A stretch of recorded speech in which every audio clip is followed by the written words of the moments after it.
Hello everyone, namaste all. তো আজকে এক ইম্পর্ট্যান্ট আপডেট নিয়ে চলে এসেছি। তো আমরা কিন্তু অনেকেই শুনে থেকেছি যে কপিরাইট। তো কপিরাইট মূলত কী এবং এটা কবে থেকে লাগু হয়েছে? এটা লাগু হয়েছে 1957 সাল থেকে। এটা হচ্ছে একটা কপিরাইট অ্যাক্ট, ঠিক আছে? এটা একটা আইন। তো এই আইনের মধ্যে যারা হচ্ছে অরিজিনাল ক্রিয়েটার অর্থাৎ মিউজিক্যাল, তারপরে কেউ যদি কোনো কিছু আর্টিস্টিক, ঠিক আছে, কেউ যদি কোনো ড্রয়িং করে, সেই সবের উপর দিয়েই কিন্তু কপিরাইট ক্লেম করা যায়।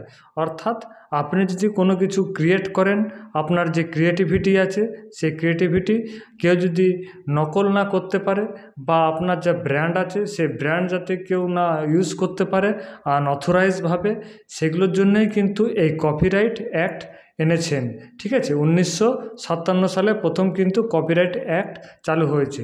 তো এর পরবর্তীকালে কিন্তু এটা মডিফিকেশন হয়েছে, এবং এটার মেন কাজ হচ্ছে যে অরিজিনাল ক্রিয়েটার সে যাতে কোনো রকম তার যে কার্যকলাপ করেছে বা ক্রিয়েটিভিটি করেছে, সেই কাজ যেন কোনো রকম অপব্যবহার না হয়, এবং কেউ যাতে অথরাইজভাবে যাতে ইউজ না করতে পারে বা ইললিগেলভাবে ইউজ না করতে পারে আপনার ব্র্যান্ডের উপর।